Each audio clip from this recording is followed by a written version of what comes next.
जो कि प्रदेश के हमारे गृह मंत्री भी हैं, उनसे भी हम लोगों ने पुनः ये आग्रह किया है लिखित तौर पर भी, क्योंकि हाल फिलहाल के दिनों में जिस तरीके से टारगेट किलिंग भी बढ़ी है, जिस तरीके से अनुसूचित जाति से आने वाले लोगों के लिए, खास तौर पर पासवान समाज के लोगों की भी इस दौरान चुन चुनकर हत्याएं की गई हैं। उसके अलावा भी शहरी इलाकों में भी जिस तरीके से घटनाएं यहाँ पर एकदम से बढ़ी हैं, ये यकीनन सरकार के लिए चिंता का विषय है। मुख्यमंत्री जी से भी ये आग्रह हम लोगों ने पुनः किया है कि इस बात को नियंत्रित करने की ज़रूरत है। कौन ऐसे असामाजिक तत्व हैं जो कि चुनावी वर्ष, और मैं मानता हूं कि कहीं ना कहीं इसके पीछे राजनीतिक दृष्टि भी है, ऐसे असामाजिक तत्व जो कि चुनावी वर्ष होने की वजह से सरकार और सरकार की छवि को खराब करने की सोच के साथ इस तरीके की घटनाओं को अंजाम दे रहे हैं, उन लोगों को चिन्हित करके कड़ी से कड़ी सज़ा दी जाए।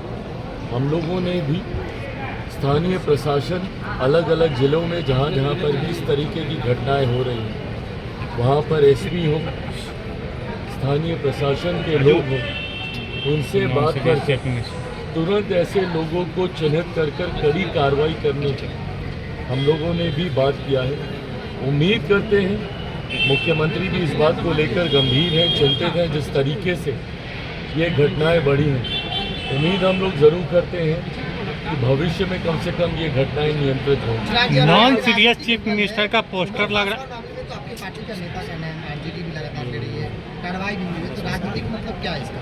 भाई जिसका भी नाम सामने आ रहा है और किसी ने भी, भले वो हमारी पार्टी का कोई सदस्य हो, गठबंधन का कोई हो, या कोई भी व्यक्ति असामाजिक सोच रखने वाला जो ऐसी घटनाओं को अंजाम दे रहा है, उसको कड़ी से कड़ी सज़ा मिलनी चाहिए।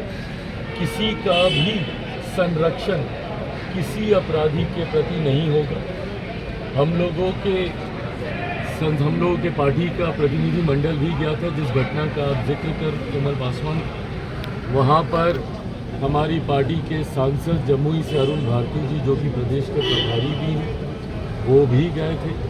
मुख्यमंत्री जी के संज्ञान में इस पूरे विषय को भी दिया गया है। मेरी खुद मुख्यमंत्री जी से बात हुई है। ऐसी घटनाओं में और इस तरीके की जितनी घटनाएं, जो भी दोषी है बख्शा कतई किसी को नहीं जाएगा। कड़ी से कड़ी सज़ा सबको होगी, बट हाँ, भविष्य में ऐसी घटना ना हो, इसको लेकर भी हम सब लोग चिंतित हैं, उसको लेकर भी हम लोग प्रयास कर रहे हैं। राष्ट्रगान के अपमान को लेकर नॉन बताया सीरियस जा रहा है, कहा जा रहा है कि मुख्यमंत्री अब सीरियस नहीं है, राष्ट्रगान पे हरकतें करते हैं और देशद्रोह का उन पे केस होना चाहिए। नॉन सीरियस मुख्यमंत्री, अपराधी घटनाएं हो रहे हैं और कुछ बोलते नहीं है। बिहार दिवस में 4 मिनट में चले जाते हैं। मुख्यमंत्री को इस तरीके से व्यक्तिगत तौर पर उनके ऊपर आरोप लगाना, उनके बारे में बोलना, मैं नहीं मानता कि राजनीतिक दृष्टि में ये सही है। जब आप राजनीति में होते हैं, एक राजनीतिक दल हैं या राजनीतिक दल के आप प्रतिनिधि हैं, ऐसे में सरकार को नीतियों पे घेरिए ना। लॉ एंड ऑर्डर के विषय पे मैंने कहा ही कि भाई ये सरकार के लिए चिंता का विषय है। बिहार में हम लोग सरकार का हिस्सा नहीं है, हम लोग के पास वो संख्या नहीं है कि हम लोग सरकार का हिस्सा होते, हम लोग और मजबूती से अपनी बातों को हम लोग रखते हैं, जिस तरीके से केंद्र में हम लोग सरकार का हिस्सा हैं। पर हाँ, अगर कोई नीतिगत विषय पर आपको ऐतराज़ है, इन बातों को आप रखिए, मजबूती से रखें। सरकार जवाब देने के लिए तैयार है, सरकार को जवाब देना भी होगा, पर ऐसे में मुख्यमंत्री के स्वास्थ्य को लेकर व्यक्तिगत आरोप प्रत्यारोप करना उनके ऊपर, मैं नहीं मानता कि ये सही। दावते इफ्तार का आयोजन आपने किया है और सारे मुस्लिम संगठनों ने आपका और सीएम नीतीश के दावते इफ्तार का बाइकआउट किया है। देखिए, मैं मदनी साहब का बहुत सम्मान करता हूँ, आदर करता हूँ, उनसे पुराने संबंध हम लोगों के रहे हैं। ऐसे में मैं जानता हूँ कि उनकी अपनी चिंताएं हैं, जिसको लेकर उन्होंने इस तरीके का फैसला लिया है। बहरहाल मैं बस उनसे इतना कहूँगा कि जिनको उन्होंने मुसलमान समाज का संभवतः ठेकेदार बनना सही समझा है, क्या वो लोग उनके हितों का संरक्षण कर पा रहे? आप भले हमारे इफ्तार में मुस्लिम संगठनों को आप कहें कि भाई ना जाए, मुख्यमंत्री जी के इफ्तार में आप कहें कि वो ना जाए, चंद्रबाबू नायडू जी के इफ्तार में उनको कहें कि वो ना जाए, पर जो लोग राजद के इफ्तार में जा रहे हैं, बताएं कि इन लोगों ने क्या किया है मुसलमानों के लिए।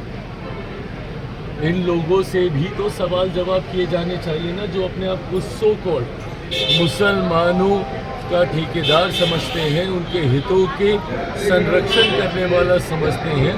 पूछा तो इनसे भी जाना चाहिए कि लंबे समय से सत्ता का हिस्सा ये लोग रहे, क्या मुसलमानों की स्थिति में सुधार आ गया? लंबे समय से राजद जैसी पार्टियां, सपा जैसी पार्टियां जो अपने अपने राज्यों में सत्ता में रही, क्या किया इन लोगों ने मुसलमानों के लिए?